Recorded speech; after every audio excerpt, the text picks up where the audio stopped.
Let's have at it once again.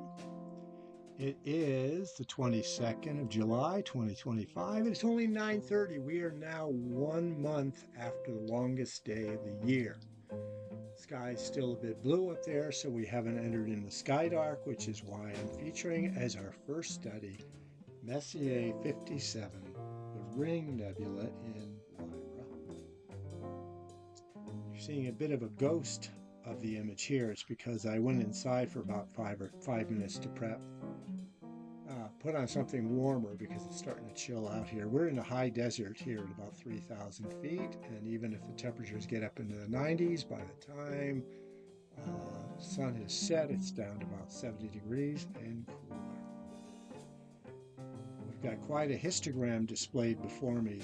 As I've mentioned in previous videos, Messier 57, the Ring Nebula, has a rather expensive aura of different colors in its visible constitution.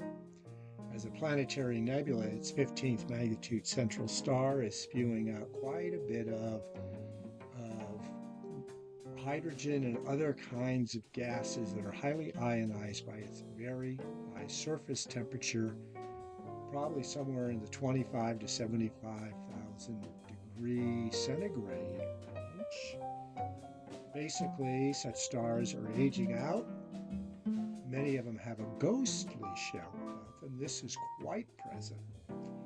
These stars have basically exhausted their inner core of light, primordial elements that can be converted through nucleosynthesis into heavier elements, hydrogen into helium, for instance. Only the nuclei are participating, of course, because the electrons have already been boiled off by surface temperatures practically. So what we're seeing here is one of the more spectacular planetary nebulas. And I'm going to show you another one, which we already had several views of before sky dark, so we can proceed with the evening's nebulae, both planetary reflective and emissive, using the filter unit that's available. I want you to notice that the screen's been getting a bit darker over time and the image has been getting sharper. And that's because we have had 4 or 5 minutes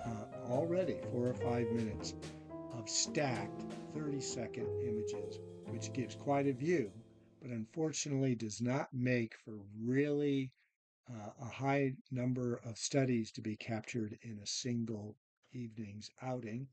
A single evening's outing typically lasts for about an hour, and typically we capture between 25 and 50 studies, which I'm going to have to get much better at in the future and use shorter exposure times as I proceed with the NGC catalog, probably beginning sometime around late November or December.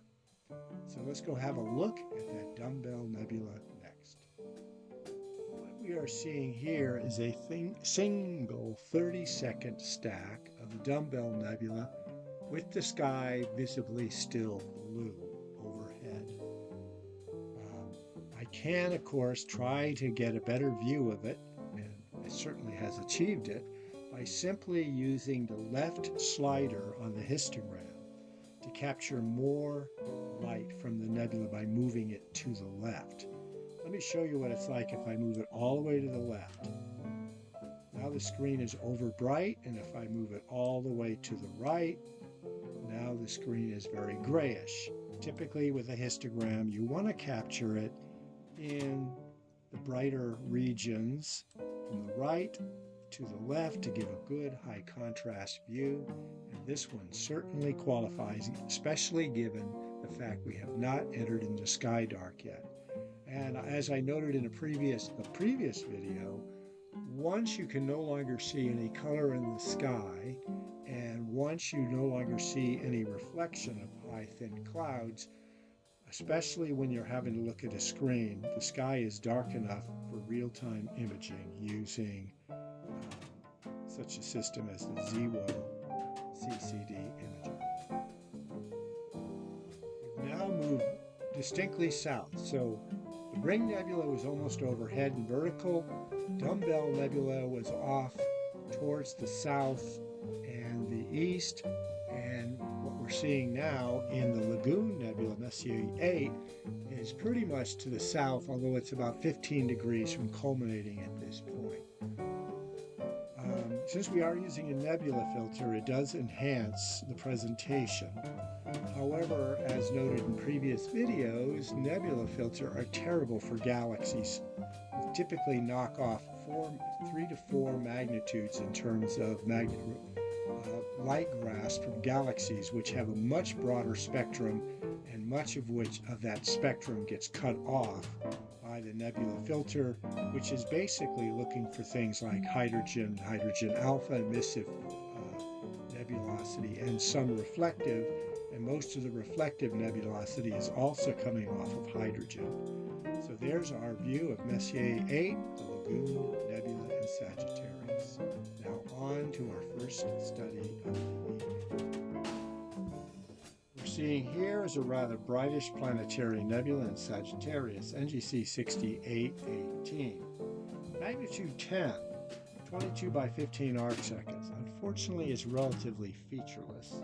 It's got a magnitude 15 central star, 6,700 light years distant, right ascension 19 hours 43 minutes 57 seconds, with a declination of minus 14 degrees 9 minutes and 10 seconds.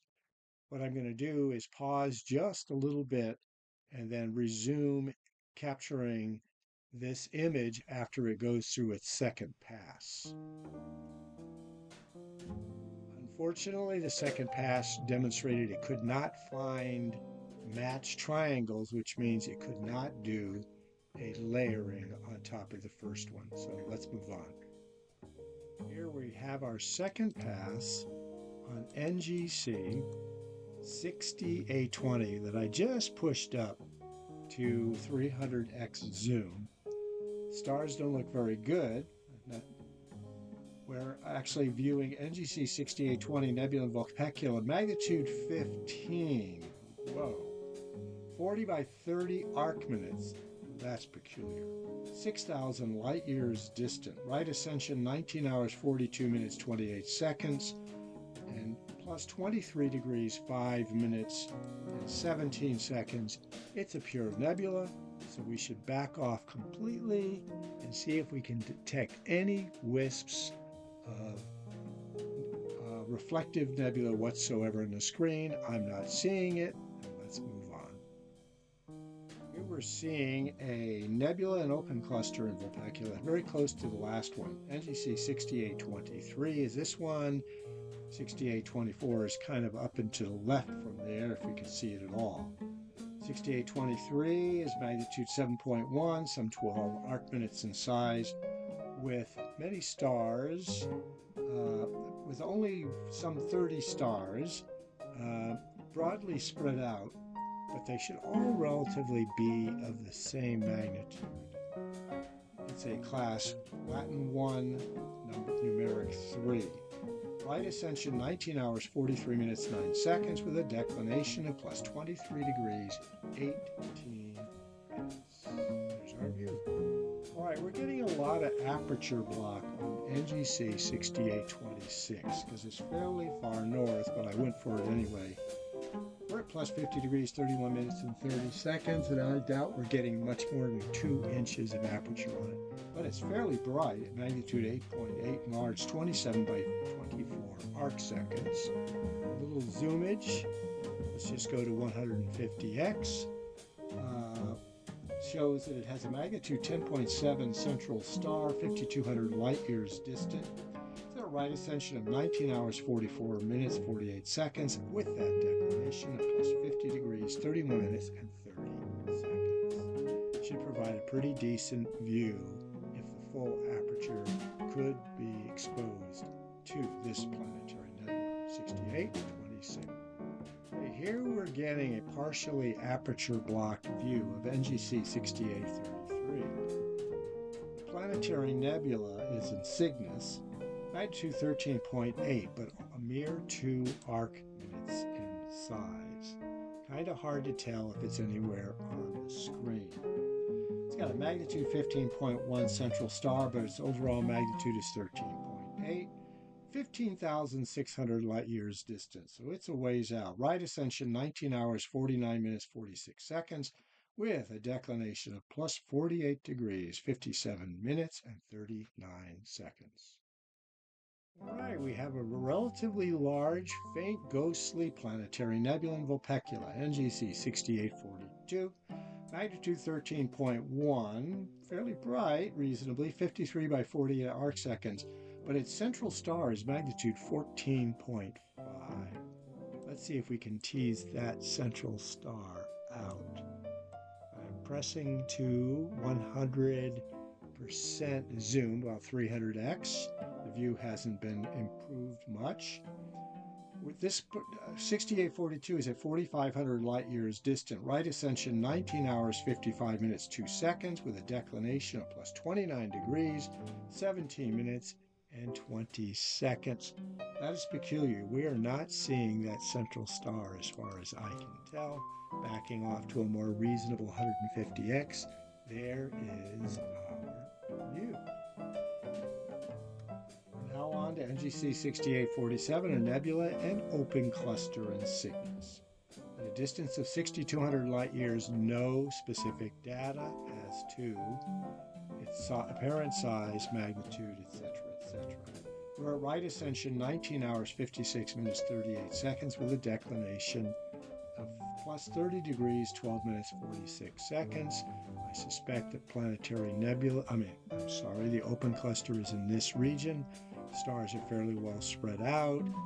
They're disparate magnitudes, but we don't know that some of these aren't background stars. Here we're having a view of NGC 6852, planetary nebula in Aquila. Magnitude 11.4, 28 arc seconds in size, with a 17.9 magnitude central star. At a distance of 8,900 light years, it's at right ascension, 20 hours and 39 minutes, with a declination of plus 1 degrees, 43 minutes and 41 seconds. That 20 hours means we have about 4 hours left in the celestial year. Here is our faint view. We're getting a little bit of brightening on the poles from the 2 to the 7 o'clock position. Well, folks, a month ago, we would have expected that Skydark would not have descended till about 10:30. Now, it's occurring just a few minutes before 10, and we're about to unveil NGC 6853, a planetary nebula in Vulpecula. Bright, magnitude 7.3, large, 480 by 340 arc seconds, with a magnitude 14.1 central star. This particular planetary is 860 light years distant, about 100 light years further out than the Helix Nebula in Aquarius. It's at right ascension, 19 hours, 59 minutes, and 36 seconds, with a declination of 22 degrees, 43 minutes, and 15 seconds. This one looks quite familiar. It's all AKA Messier 27. Let's just pump this baby up. Fill field of view. Here we go. NGC 6853, Messier 27. Very nice. Here we are having a superb view of NGC 6857, a nebula in Cygnus. It's not pronounced planetary. Its magnitude is 11.8, 0.8 arc minutes in size, with a star associated with it that is magnitude 14.3. It's simply considered an emissive nebula. Let's take it up in magnification to 150x. We're at right ascension, 20 hours, 1 minute, 48 seconds, with a declination of plus 33 degrees, 31 minutes, and 33 seconds, and pushing the magnification up even higher to 300x, where it loses all aesthetic beauty, but it does reveal the central magnitude star of 14.3, a shroud going off primarily in the left-hand direction, which I am not sure is because the scope is pointing east. And things things do get flipped around. Okay, that was that view of NGC 6871, and I've just reinitialized the snipping tool. Let's go take a look at what we have on the plate next. All right, now we're having a look at NGC 6871, a nebula in open cluster in Cygnus, magnitude 5.2, 20 arc minutes in size, with brightest star magnitude 6.8 right at the core. It's a class 4-3, which means broadly disparate magnitudes spaced out over quite an area, apparent size, not very condensed. 5,100 light years distant, right ascension 20 hours, 5 minutes, 59 seconds, with a declination of plus 35 degrees, 46 minutes, and 38 seconds. Okay, we're now looking at NGC 6879, I hope. Can't be sure which of these faint fuzzies it is. Many of which are stars, unfortunately, looking a little bit bloated. It's a planetary nebula in Sagittarius. Magnitude 11, 5.5 by 4 arc seconds in size, with a central star of magnitude 15, quite distant, 25,100 light years. Has a right ascension of 20 hours, 10 minutes, 26 seconds, and a declination of plus 16 degrees, 55 minutes, and 22 seconds. We can try running up the magnification a bit more. Possibly, but who knows for sure. Okay, NGC 6881 is a very faint 14.3 magnitude, very small, 3 by 3 arc second size planetary nebula with magnitude 15 central star. It's located 17,400 light years away. Right ascension 20 hours, 10 minutes, 52 seconds, with a declination of plus 37 degrees, 24 minutes, and 41 seconds. Things are looking a bit fuzzy on the field. This one's the only study here. Well, there's a little bit of red in this one too. No clear way to identify our study. I think the histogram has been readjusted automatically by the software, and it's not revealing anything of any particular note as our planetary nebula. What we have here is a presentation of NGC 6883. Hey, nebula in open cluster in Cygnus, magnitude 8, 15 arc minutes in size with some 30 stars. It claims it's a class Latin 1-3. They seem to be fairly spread out. One would mean they're roughly of the same magnitude, 4,500 light years distant, with a right ascension, 20 hours, 11 minutes, 19 seconds, and a declination of plus 35 degrees, 51 minutes. We will push on, hopefully, and get to NGC 6900 series before we knock off. We're now 3 minutes and 30 seconds into the second half of tonight's real-time imaging. Okay, we should be seeing NGC 6884, Planetary Nebula in Cygnus. It's also 6766, so we may very well have imaged this previously. Magnitude 12.6, smallish, 6 by 5 arc seconds. Central star magnitude 16.7 at 12,500 light years.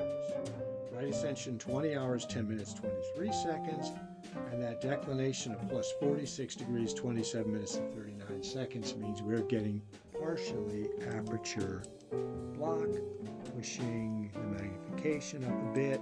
Very difficult to determine which of the studies on the screen is actually our planetary, but this one has a color consistent with the bluish white color of many planetary nebulae distance.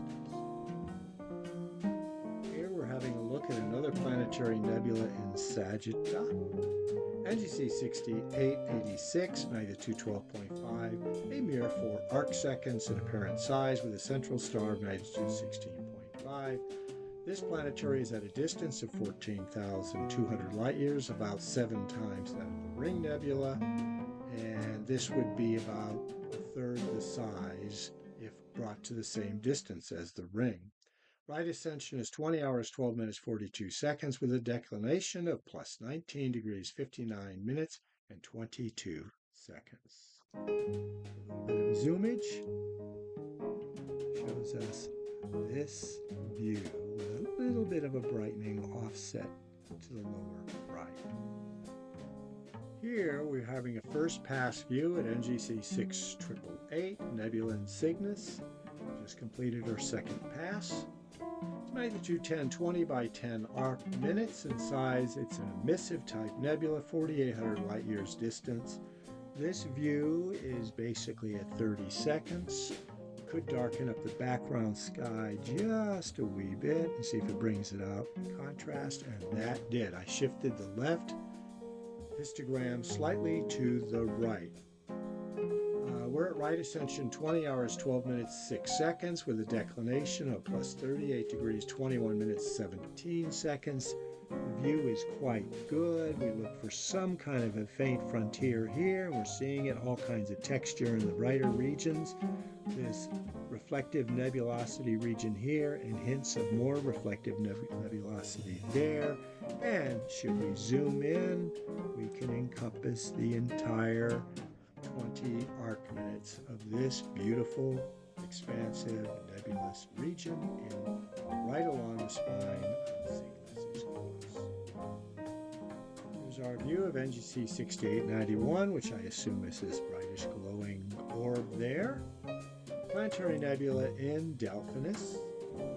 Magnitude 10.5, 16 by 7 arc seconds. Doesn't really have that 2-to-1 aspect ratio. Magnitude 12.3, 11,800 light years distant with a right ascension of 20 hours, 15 minutes, 8 seconds and a declination of plus 12 degrees, 42 minutes and 15 seconds. Whoa, this is a beauty. NGC 6894, Planetary Nebula in Cygnus. Faint, magnitude 14.4, but quite luminous on the screen. 44 by 39 arc seconds with a central star of magnitude 18.3. There's plenty of darkness in the middle of this planetary, but that central star is way too faint. It is 5,400 light years distant with a right ascension of 20 hours, 16 minutes, and 23 seconds. Let's push it to 300x. And a declination of plus 30 degrees, 33 minutes, and 54 seconds. There is a tiny spot in the middle of the image, but I doubt that we're seeing the central star because I don't expect to see anything beyond magnitude 15 at best, even if the core of a planetary nebula is evacuated. Very aesthetically pleasing view, backing out, and it actually looks quite nice at 90 to 100x as we're seeing here. Okay, we've just turned 6900, and regardless of what it is, I like to image it. So pushing it up to 150x, which is generally a good magnification for most studies, NGC 6900 turns out to be a galaxy, but quite faint, especially when you're using a nebula filter.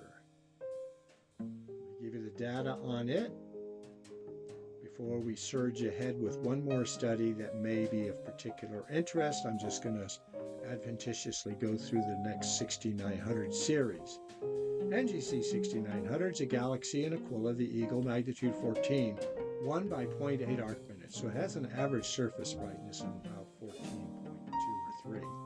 230 million light years distant with a right ascension of 20 hours, 21 minutes, 35 seconds, and a declination of minus 2 degrees, 34 minutes, and 12 seconds. Can't say that we see it on the screen, but we are using a nebula filter. So that is our 6900 series study of the evening. We went from 68 to 6900, and I think we got probably around 20 to 25 different deep sky planetary and other kinds of nebula in this cycle.